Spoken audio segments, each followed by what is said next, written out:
Hey everyone. In this video, I want to talk to you about a phenomenon that you may have noticed already where quite often people who work in the service industry can have this kind of like dead stare behind their eyes, where it kind of looks like they're dead inside when they're on the job because usually they don't want to be there. So I want to delve into this phenomenon and why I believe this happens, because I actually have experience with this because it happened to me when I was a lot younger and just getting myself out there into the working world to make some money. So let's dive into this.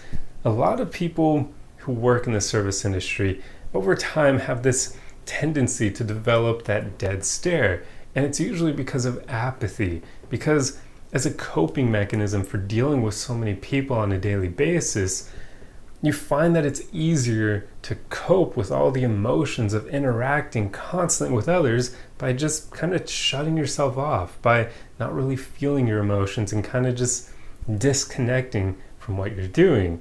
It's like you don't want to be there, but you have to be there, so you kind of just accept that and choose to put in the bare minimum, which means giving this kind of dead stare like you don't want to be there, but you're doing it anyway, and you kind of just have to, and you're just going through the motions, and it sucks, but you want the paycheck. Yeah, it's like, I used to do that when I worked at a coffee shop, because after a while, after interacting literally with hundreds of people a day, I'm not even joking, there are hundreds of people a day, it becomes difficult to cope with that, to deal with it, because we as humans, we're social beings. In every interaction you have with someone, there's an exchange of energy, whether or not if you realize that.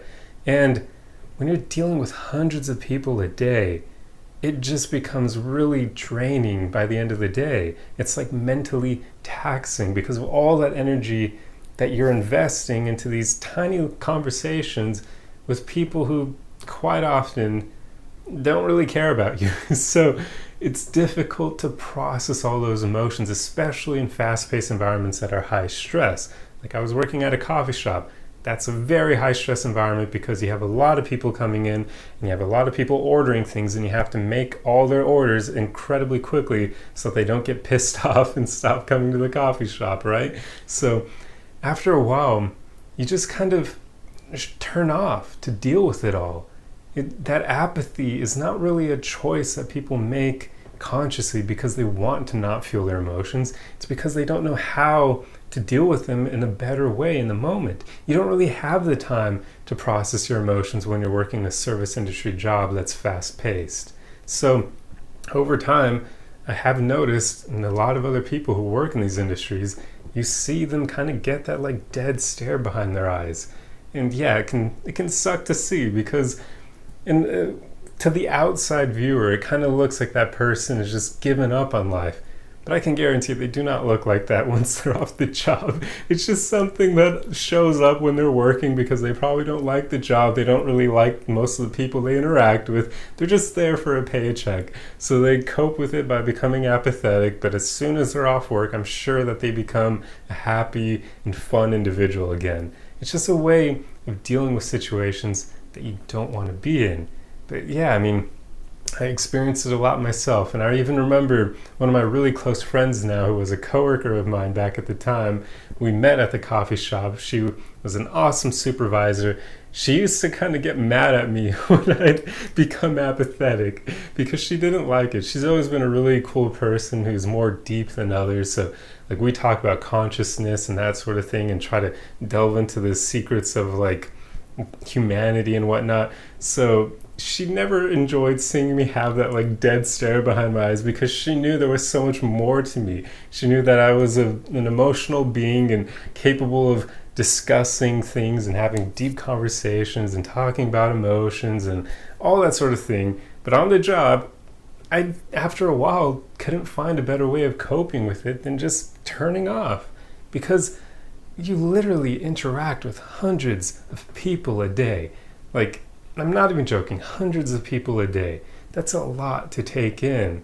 That's a lot to deal with, all the different energies of other people, especially because I learned from all the service jobs I've done, most people are pretty selfish. They're only looking out for themselves. Like, when they're ordering and whatnot, they're just wanting their coffee as quickly as possible, and they don't give a crap about you as the person behind the cash register. They couldn't give two shites about you and your personal life. They just want their coffee. That's like the vast majority of people. They'll be like somewhat polite, but it's only because they want that coffee. They want the service you're providing, and they're usually being polite for more societal expectations to live up to them than because they're actually a good, kind human being. So you can even notice when they're being kind to you that it's a false kind of kindness. It's them just being polite. They're asking, how's your day going? But they really don't care about your answer. And after a while, when enough people asked me that when I was working at the coffee shop, I stopped answering people, or I'd give them like a BS response because I just knew they didn't care. After a while, I learned to be able to tell when people were genuine versus those who weren't. And yeah, the vast majority of people are not genuine to that degree. But there are some people out there, thankfully, who are actually legitimate, kind, caring people. People who ask you how your day is going, and you can tell they actually care about your response, which is insane because they're strangers, right? After a while, if they get to know you, that's one thing. But when they first meet you, most people aren't going to care about how you're actually doing because they don't know you. They're not invested in you in any way. But there were some people who were actually like that. And those people can give you hope in humanity because they're like bright lights out there in the world when they interact with you. But even for how amazing those people are, they could not make up for everyone else. And on top of, the people who are just polite and the people who genuinely care about others, of course you have people who are just genuinely mean. People who only care about themselves to the point where they literally don't even give any craps about being polite even, where they're just rude. They just come in there, they want their coffee, they don't say please, they don't say thank you, it's just one coffee. Tall, whatever. They just tell you their order and they're almost like demanding it, and then they go off to their corner to wait for it, and then they leave and they don't say anything. I used to despise people like that. My God, I would almost like want to give them a death stare because I'm like, how can you treat other people in that way? They were viewing others like cogs in a machine that's all about helping their day go as they plan, getting their coffee on time, and so on and so forth. And those people were just annoying. And then on top of even them, you occasionally do have those people who are just a whole step even worse, like the legit Karens out there, people who are just having a bad day and they want to take it out on the world, so they give you all this trouble. And yeah, there was even one time I recall where this guy was being kind of weird to my female coworkers, so I called him out on it, and he almost wanted to fight me over it. And I remember that, and that was really kind of entertaining to this day because I stood my ground, and eventually I had to give him his coffee and everything. And that was the worst aspect of the job, knowing you still had to serve people who were utter, CUNTs. Yeah, so I still had to do that. But I remember after I gave him his coffee, he did eventually apologize and was trying to be friendly, and that was cool to see, but still, it's annoying having to deal with people who are like that. So after a while, people who work in those service industry jobs, they just become apathetic. Because how do you deal with all that on a daily basis? That was happening almost every day. You were having to deal with hundreds of people, and you never know what people are going to be like when they're new faces.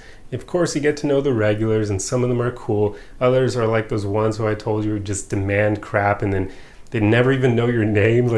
There were some people who were coming into the coffee shop for years while I'd been working there. They didn't know my name. I didn't know their name because they were just one of those people who goes through their motions and doesn't give a crap about others. That blew my mind because the people who were kind to me, I would help them. I'd give them discounts. I'd give them free drinks every now and then. Why would you not want to be friendly with people when you're a regular at a place? That, I never understood that.